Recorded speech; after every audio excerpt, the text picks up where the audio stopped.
Well, the Christie administration is prioritizing the country's accession to the World Trade Organization. Statistics reveal that the Bahamas is one of few Caribbean destinations to have accomplished this goal. The Ministry of Financial Services is taking the lead to make our presence visible on this level. Tonight, Candino Knowles tells us about a WTO panel discussion that looks to make that a reality.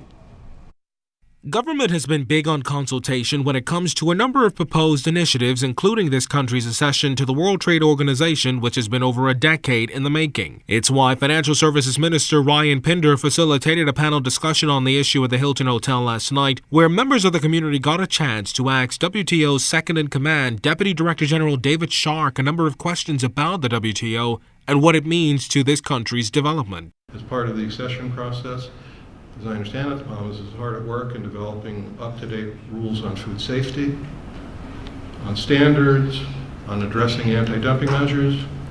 These are necessary to become a member of the WTO, but aren't these things that you want anyway? It's a question Minister Pinder says yes to. And that said, he talked about other benefits of joining the WTO, including helping to build the economy by expanding our trade offerings, albeit with the inclusion of foreign competition.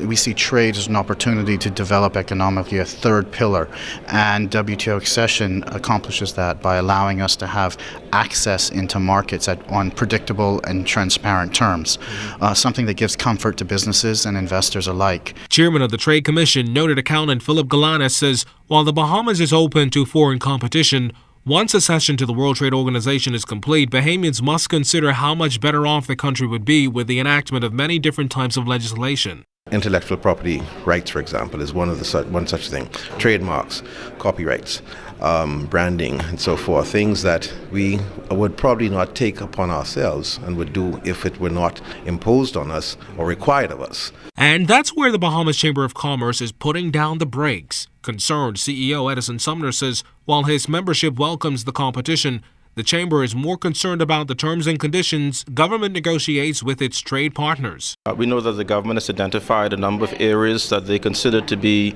restricted from foreign participation.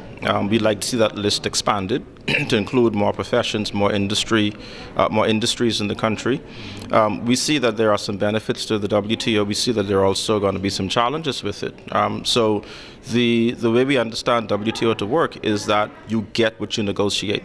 That said, the Financial Services Minister was more than reassuring that his government will always look out for the best interest of the Bahamian people.